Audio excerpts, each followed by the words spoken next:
estamos aqui mais uma vez reunidos para estudarmos, aprendermos a palavra de Deus em mais uma super investigação.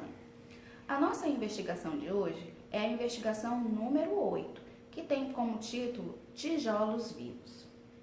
Antes de nós entrarmos na nossa investigação, eu quero fazer uma verificação, eu quero descobrir se você é de fato um investigador atento, observador. Você tem observado que aqui do lado, aqui na minha lateral, em cada um dos vídeos que a gente tem assistido, tem uma foto de alguém? Pois é, e o meu desafio é você verificar quem são essas pessoas e colocar o nomezinho dela. Você pode colocar aqui nos comentários do YouTube ou então lá no nosso grupo do WhatsApp. Aquela criança que responder certinho vai ganhar um prêmio especial, ok? Então nós vamos fazer agora a nossa oração para nós iniciarmos a nossa investigação. Oremos. Senhor Deus e Pai, nós nos alegramos em Ti. Nós nos alegramos na Tua presença, nós nos alegramos no Teu Filho Jesus. E queremos Te pedir que o Teu Espírito Santo nos envolva nesse momento, cuidando da nossa mente e do nosso coração, para que nós possamos aprender a Tua palavra e, aprendida, essa palavra seja praticada em nossas vidas. Nós oramos em nome de Jesus. Amém. Então, na semana passada, na nossa investigação número 7, nós descobrimos aqui o que a igreja deve demonstrar às pessoas. Nós vimos que a igreja deve demonstrar às pessoas o poder de Deus. Nós vimos que a igreja deve demonstrar às pessoas a glória de Deus. E nós vimos que a igreja deve demonstrar às pessoas a salvação que vem de Deus. Para isso, nós usamos o nosso livro especial. Nós fomos lá no capítulo 3 de Atos dos Apóstolos, fizemos a nossa investigação e descobrimos tudo isso. Para nossa investigação de hoje, nós não vamos usar um livro como esse, um dicionário, que embora seja muito importante e seja um livro que todo estudante precisa, e mesmo quem não é estudante precisa de um livro desse para descobrir o significado das palavras, para verificar os sinônimos, para aprender várias coisas a respeito da nossa língua, o dicionário é importante, não é? Mas, para nossa investigação, nós vamos usar um livro muito mais importante e especial. E esse livro aqui, além de importante e especial, ele é confiável e infalível, porque esse livro, a Bíblia, é a palavra de Deus. E é usando, então, a Bíblia que nós vamos fazer a nossa investigação. Mas qual é o nosso mistério? Vamos verificar aqui. O nosso mistério de hoje é esse. A Bíblia diz que a igreja é a casa de Deus. O que isso quer dizer? Então, essa é a nossa pergunta a ser respondida.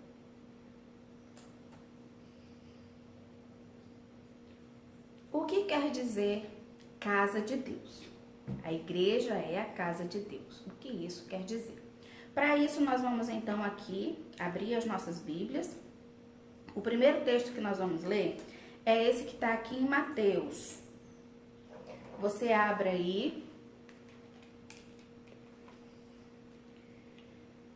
No capítulo 21, nós vamos ler então os versículos 12 e 13, que diz assim: Tendo Jesus entrado no templo, expulsou todos os que ali vendiam e compravam.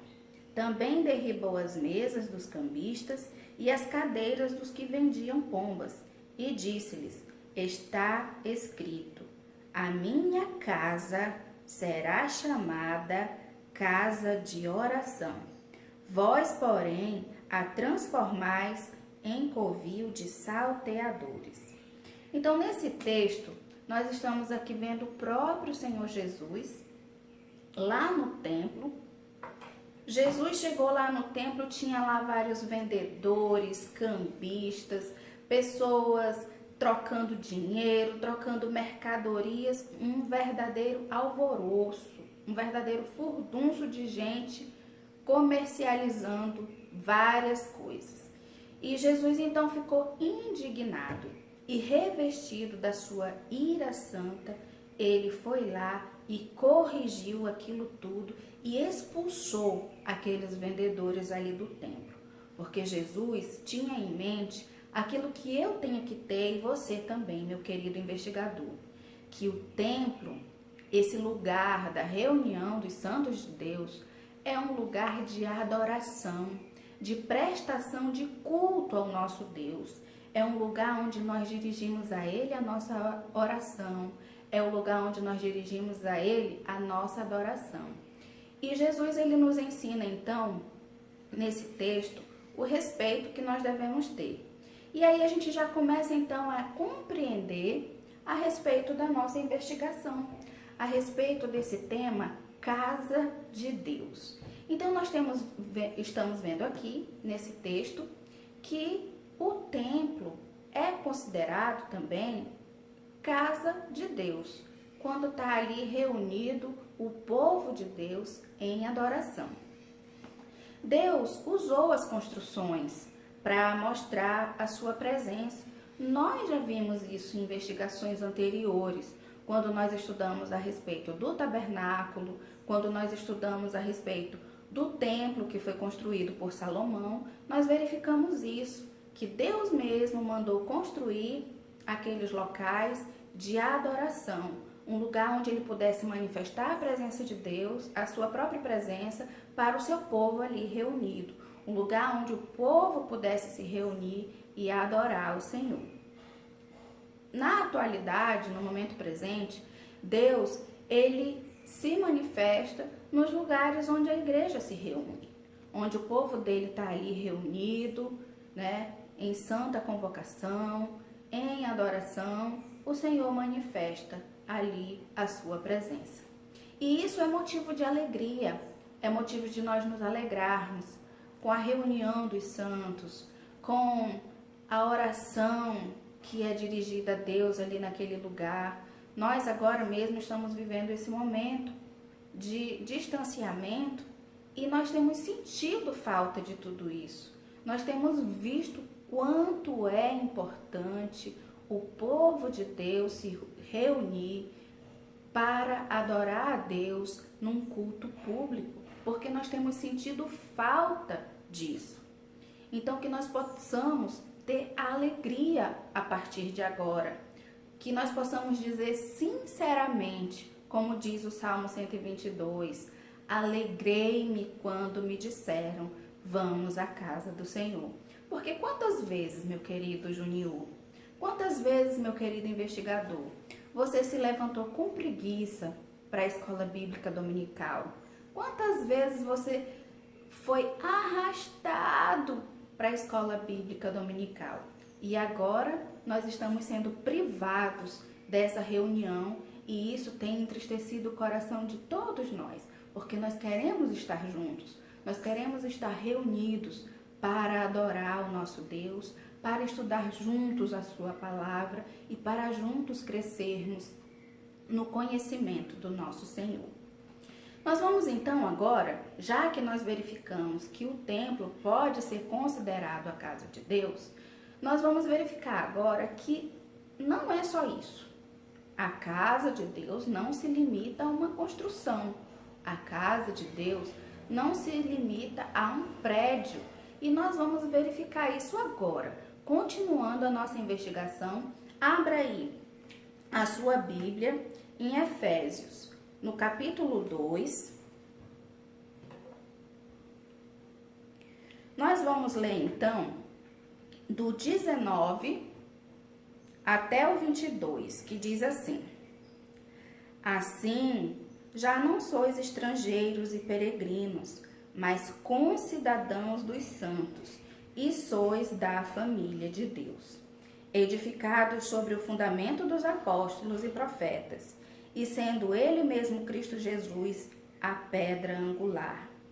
no qual todo o edifício, bem ajustado, cresce para santuário dedicado ao Senhor, no qual também vós juntamente estáis sendo edificados para a habitação de Deus no Espírito. Amém? Nós fazemos então uma descoberta aqui nesse texto. Nós descobrimos nesse texto que nós, que um dia fomos estrangeiros e peregrinos, agora nós temos uma nova cidadania, agora nós temos uma nova pátria. Nós descobrimos nesse texto que nós que antes éramos inimigos de Deus, agora como filhos, nós somos da família de Deus. Nós descobrimos aqui nesse texto que nós somos edificados sobre um fundamento. Qual é esse fundamento? O fundamento dos apóstolos. Todos os ensinos que esses homens nos deixaram aqui nas Escrituras. Mas qual é a pedra principal desse fundamento? É o próprio Senhor Jesus. E ainda diz mais aqui o texto, que todo o edifício está crescendo para se tornar santuário dedicado ao Senhor. Nós então fazemos aqui uma outra descoberta, que nós mesmos, cada um de nós, somos um edifício. Nós mesmos somos essa morada, esse tabernáculo de habitação do Senhor, porque é isso que o texto nos diz, no qual também vós juntamente estáis sendo edificados para a habitação de Deus. Nós também somos essa casa. Nós somos a casa do Deus Altíssimo. O Deus Altíssimo habita em nós no Espírito. Amém? E isso é motivo de alegria, meu querido investigador. Esse texto agora está falando de pessoas. Esse texto está falando de gente. Esse texto está falando de nós. Ele está falando de um edifício espiritual, de um santuário dedicado ao Senhor. Está falando que nós somos edificados para a habitação de Deus. Está dizendo, como nós vamos ver agora, que nós somos pedras vivas nessa construção. Abra então aí para você conferir o que eu estou lhe dizendo. Primeira carta de Pedro, no capítulo 2, nós vamos ler o versículo 5 que diz assim: também vós mesmos, como pedras que vivem, sois edificados, casa espiritual, para ser de sacerdócio santo, a fim de oferecer de sacrifícios espirituais agradáveis a Deus por intermédio de Jesus Cristo. Nós somos o quê? Pedras que vivem. Nós somos o quê? Pedras vivas. Nós somos o quê? Nós somos tijolos vivos, meus queridos investigadores. Nós somos esses tijolos dessa construção espiritual. Desse edifício espiritual, nós somos os tijolos. O Senhor Jesus é a pedra principal. Os apóstolos são o fundamento. E nós somos esses tijolinhos que formam essa construção. E isso nos é revelado, por um modo de viver. Todos esses que são essa construção, todos esses que são esses tijolos, têm um modo próprio de viver e revelar tudo isso. Que modo próprio de viver é esse? Vamos verificar agora? Pode abrir aí. Atos dos Apóstolos, no capítulo 2, nós vamos ler então os versículos 42 até o 47. Diz assim: e perseveravam na doutrina dos apóstolos e na comunhão, no partir do pão e nas orações. Em cada alma havia temor, e muitos prodígios e sinais eram feitos por intermédio dos apóstolos. Todos os que creram estavam juntos e tinham tudo em comum. Vendiam as suas propriedades e bens, distribuindo o produto entre todos, à medida que alguém tinha necessidade. Diariamente perseveravam unânimes no templo, partiam pão de casa em casa e tomavam as suas refeições com alegria e singeleza de coração, louvando a Deus e contando com a simpatia de todo o povo. Enquanto isso, acrescentava-lhes o Senhor dia a dia os que iam sendo salvos. Amém? Nós vemos então aqui, com esses primeiros crentes, esses primeiros cristãos, o modo próprio que nós devemos viver enquanto igreja. É dessa maneira aqui, na doutrina dos apóstolos, na comunhão, no partir do pão, repartindo com tudo o que temos com todos, para que ninguém passe necessidade, nas orações de casa em casa, nas reuniões no templo. Então essa daqui é a maneira própria, o nosso modo próprio de viver é esse daqui.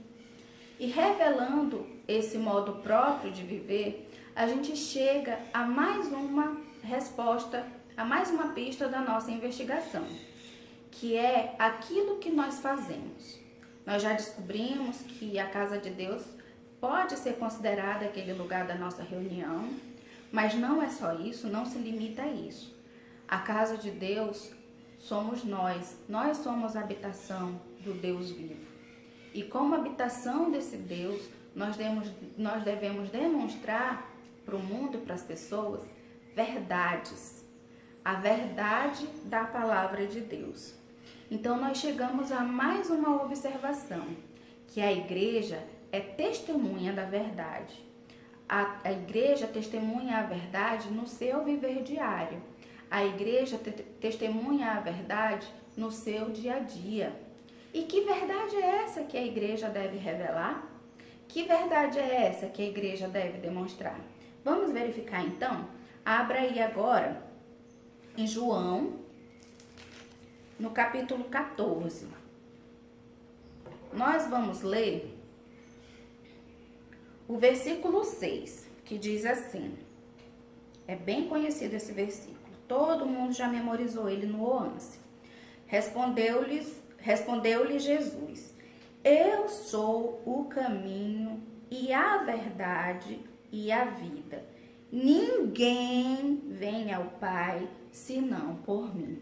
Então, essa é a verdade que a igreja deve revelar às pessoas. Essa é a verdade que a igreja deve testemunhar às pessoas. Nós já descobrimos aqui que a igreja somos todos nós. A igreja é toda a reunião dos santos, é essa assembleia dos santos, a assembleia dos fiéis. Se nós somos dessa assembleia, nós somos igreja. E como igreja, é isso que nós devemos revelar, é isso que nós devemos testemunhar, essa verdade. E a verdade é o próprio Senhor Jesus. A verdade é que Ele é o único caminho que leva ao Pai. Nós vemos muitos homens de Deus preocupados em testemunhar dessa verdade. Nós vimos os discípulos preocupados em testemunhar dessa verdade. Mas nós vamos falar agora de dois homens. Para exemplificar essas testemunhas, nós vamos verificar então aqui o texto de Atos 7. Abra aí a sua Bíblia. Atos, no capítulo 7, nós vamos ler os versículos 54 e 55, que diz assim: Ouvindo eles isto, enfureciam-se no seu coração e rilhavam os dentes contra ele. Mas Estevão, cheio do Espírito Santo, fitou os olhos no céu e viu a glória de Deus, e Jesus que estava à sua direita, e disse: Eis que vejo os céus abertos, e o Filho do Homem em pé, à destra de Deus. Eles, porém, clamando em alta voz, taparam os ouvidos e, unânimes, arremeteram contra ele. Vamos ler aqui no 59. E apedrejavam Estevão, que invocava e dizia: Senhor Jesus, recebe o meu espírito. Então, ajoelhando-se, clamou em alta voz: Senhor, não lhes imputes este pecado. com estas palavras, adormeceu. Nós vemos aqui então o exemplo de Estevão. Estevão foi um dos primeiros diáconos lá na igreja primitiva. E Estevão era uma dessas pessoas que tinha essa preocupação em testemunhar a verdade. Estevão então falava do Senhor Jesus, o Senhor Jesus como Messias, o Senhor Jesus como Salvador, o Senhor Jesus como Redentor, aquele no qual nós temos perdão dos nossos pecados, e Estevão anunciava essa verdade por onde ele andava. Então, muitos inimigos se levantaram, porque isso vai acontecer, né? Quando a gente está falando a verdade, porque quando a gente fala a verdade, a gente denuncia o pecado, e muitas vezes o pecador se ofende e se enfurece por causa dessa verdade que está ali sendo anunciada. E foi exatamente o que aconteceu com Estevão. Estevão anunciava a verdade, falava a verdade, se levantaram testemunhas falsas, mentirosas contra ele. Estevão foi preso, então, levado à presença do sumo sacerdote, e lá, na sua defesa, durante a sua defesa, Estevão foi falando, relatando todo o projeto de Deus, desde o chamado de Abraão, desde o nascimento de Moisés, e como Jesus se levantou como um profeta, e como aquele povo, da mesma maneira que tratou os profetas anteriores a Jesus, trataram o próprio Jesus, levando ele à morte. E isso tudo enfurecia aquelas pessoas, a ponto delas cerrarem os dentes furiosas e então apedrejarem Estevão até a morte. Outra pessoa que nós vamos falar hoje dessas pessoas que não se envergonharam, não retrocederam, não desistiram de falar a verdade. Nós vamos falar então desse homem aqui. Talvez você não reconheça ele aqui desse jeito, nesse paper toyzinho aqui, mas você pode reconhecer ele assim. Esse daqui é o Martinho Lutero. Martinho Lutero foi um reformador. O que isso quer dizer? Que lá, muito tempo atrás, lá no século XVI, a igreja, os líderes da época, os líderes da igreja da época de Lutero, eles tinham se desviado da verdade, eles tinham se afastado da verdade, eles vendiam o perdão para as pessoas. Isso era chamado de venda de indulgências. Se você que tivesse cometido um pecado, você ia lá, levava o dinheiro e comprava o seu perdão. Era assim que estava funcionando. E Lutero, lendo a Bíblia, se deparando com as verdades que são reveladas na Escritura, ele viu que tudo isso estava errado. E então ele se levantou, anunciando a palavra, anunciando a verdade, dizendo que só há perdão por meio de Jesus Cristo, que a verdade é o Senhor Jesus, que o caminho é o Senhor Jesus e que ninguém vai ao Pai se não for por meio de Jesus. E ele pregava e anunciava tudo isso e começou a ser perseguido também. Foi perseguido, foi preso, durante muito tempo da vida dele ele foi um fugitivo por causa da verdade. Mas por que então nós vamos falar de tudo isso? Para nós entendermos que nós, como Igreja de Cristo, que nós, como casa de Deus, que nós, como povo de Deus, temos esse desafio, querido Júnior, de testemunhar do Senhor Jesus, de falar dessas verdades. Eu espero então que cada um desses assuntos, cada um desses temas aí, dessas pistas, nessa nossa investigação tenha alcançado o seu coração. E nós vamos então concluir verificando o nosso eureka de hoje. A Bíblia diz que a igreja é a casa de Deus. O que isso quer dizer? Quer dizer que ela é um edifício, um lugar. E é também o povo que crê em Jesus e testemunha da verdade. Então, nós temos o lugar da nossa adoração, mas nós somos os adoradores, nós somos os que creem e nós somos os que testemunham da verdade, e a verdade é o Senhor Jesus.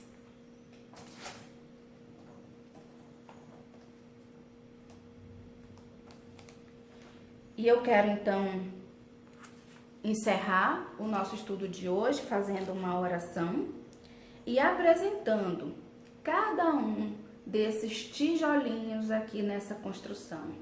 Eu quero apresentar diante do Senhor a Yasmin, eu quero apresentar diante do Senhor o Felipe, o Arthur, o Aías, o Esdras, o Igor, a Isadora, o Josué, a Lorena, a Mariana, a Micaela e o Tembele Júnior.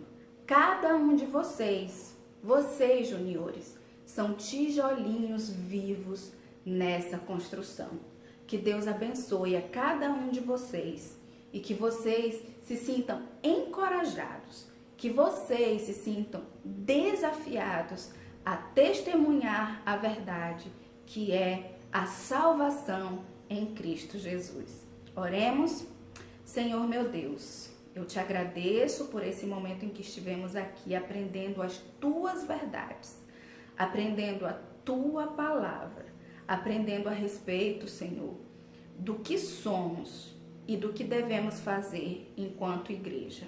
Coloco diante de ti a vida de cada uma dessas crianças, cada um desses tijolinhos vivos, Senhor, diante de ti, para que o Senhor mesmo venha edificar, para que o Senhor mesmo venha abençoar e fazer deles a habitação do Senhor, do teu Espírito. Eu oro, Deus, agradecida no nome de Jesus. Amém.